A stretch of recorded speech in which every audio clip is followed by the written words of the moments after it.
இந்த பூக்களை ஒரு 10 பூக்களை எடுத்துக்கணும். 10 பூக்களை பறித்து 1 டம்ளர் தண்ணீரில் போட்டு ஒரு 3-4 மிளகை அதில் தட்டி போட்டு நன்றாக கொதிக்க வைத்து அதை கொஞ்சம் கொஞ்சமாக குடிச்சிட்டு வரும்போது எலும்பு சார்ந்த பிரச்சனைகள் தீரும். எலும்பு வலுவின்மை, சில பேர் எலும்பில் வலிக்குதுன்னுவாங்க, அந்த வலி. அடுத்து வந்து பார்த்தீங்கன்னா அந்த ஆசியோபொரோசிஸ்ன்னு சொல்லக்கூடிய எலும்பு உளுத்து போகிற நோயெல்லாம் வருது பாருங்க, அதுக்கெல்லாம் வந்து இது ரொம்ப நல்லது. தொடர்ந்து ஒரு 3 மாத காலம் கூட சாப்பிடலாம். அந்த எலும்புகள் வந்து வலு வரும்.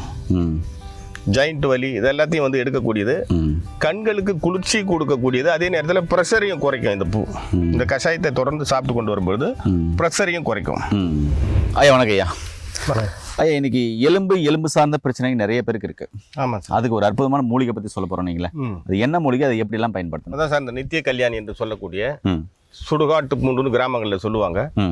ஏன்னாக்கா இந்த பூக்கள் வந்து எலும்புகளை வலுப்படுத்தக்கூடியது. இது வந்து வளர்கிற இடம் பார்த்தீங்கன்னா கடல் சார்ந்த இடம், இந்த மலை சார்ந்த இடம், புதர்களில் ஓரமாக வந்து வளரக்கூடியது. தண்ணி இல்லாமலும் வளரக்கூடிய மூலிகை. இந்த பூக்களை ஒரு 10 பூக்களை எடுத்துக்கணும்.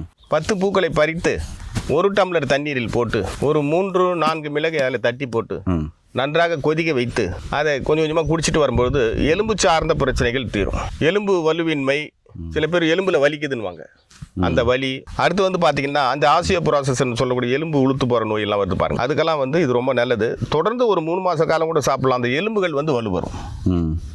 ஜாயிண்ட் வலி இது எல்லாத்தையும் வந்து எடுக்கக்கூடியது. கண்களுக்கு குளிர்ச்சி கொடுக்கக்கூடியது. அதே நேரத்தில் ப்ரெஷரையும் குறைக்கும். இந்த பூ, இந்த கஷாயத்தை தொடர்ந்து சாப்பிட்டு கொண்டு வரும்பொழுது ப்ரெஷரையும் குறைக்கும். இப்போ ப்ரெஷர் குறைக்குதுன்னு சொன்னீங்கல்ல, அவங்க எப்படி சாப்பிடலாம் ஐயா? அவங்களுக்கும் இதே தான்.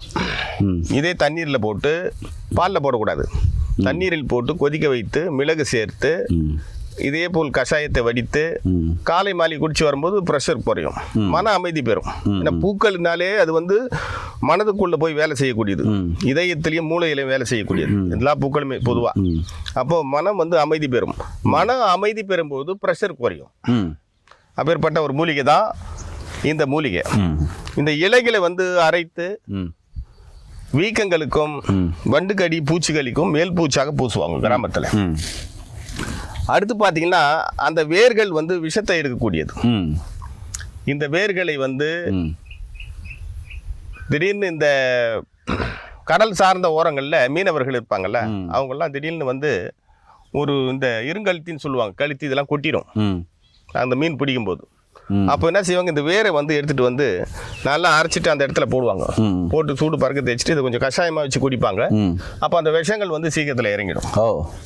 அப்பேற்பட்ட ஒரு மூலிகை தான் இந்த நித்திய கல்யாணி என்று சொல்லக்கூடிய மூலிகை. சாப்பிட்டு காமிக்கிறீங்களா? நண்பர்களே, இதுதான் நித்திய கல்யாணி, சுடுகாட்டு பூ எல்லாமே சொல்லுவாங்க. இது வைரஸை கொல்றதுக்கும் ரத்தத்தை தூய்மைப்படுத்துறதுக்கும் அற்புதமான ஒரு மூலிகை. இதை சாப்பிடும்போது ப்ரெஷர் குறையும், சுகர் உள்ளவங்க எடுத்துக்கலாம். ஆமாம். அதே மாதிரி உடலில் கழிவுகள் இருக்குது அப்படின்றவங்களும் தாராளமாக இதை எடுத்துக்கலாம். இதை அப்படியே சாப்பிடலாம். 1-2 ரெண்டாக்க ஒரு நாளைக்கு ஒரு 5 பூவை 10 பூவை போட்டு கஷாயம் எண்ணி கொடுக்கலாம். இப்போ ஐயா பார்த்தீங்கன்னாக்கா எடுத்திருக்காரு, அவர் சாப்பிட்டு காமிக்க போகிறார் என்ன டேஸ்ட்டில் இருக்குன்னு. இது ரொம்ப அருமையாக இருக்கும். ஐயா நீங்கள் சாப்பிட்டு காமிங்க ஐயா எப்படி இருக்குன்னு. நண்பர்களே பார்த்தீங்கன்னா இந்த பூவை இப்போ ஐயா சாப்பிட்டு காமிக்க போகிறாரு. இது எப்படி இருக்க டேஸ்ட்னு சொல்கிறாரு. ஐயா எப்படி டேஸ்ட்டில் இருக்குன்னு சொல்லுங்கள் ஐயா.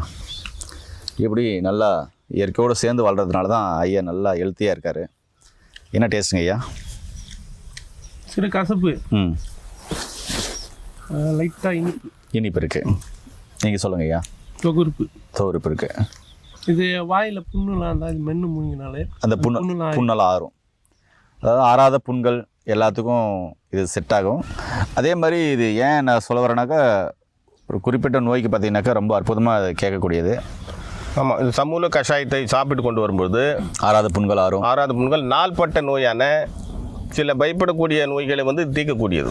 நாள்பட்ட கிரானிக் டிசீஸாக இருக்கிறவங்க தாராளமாக இந்த கஷாயத்தையும் ஒரு நாளைக்கு ஒரு 50-80 அது மாதிரி குடிச்சதையும் நல்ல மாற்றம் கிடைக்கும். மீண்டும் இன்னொரு அருமையான பதிவு சந்திக்கலாம். இவரு சாப்பிட்டே இருக்காரு, ஐயாவும் சாப்பிட்டே இருக்காரு. மீண்டும் இன்னொரு அருமையான பதிவு சந்திக்கலாம். நன்றி, வணக்கம். வணக்கம் ஐயா.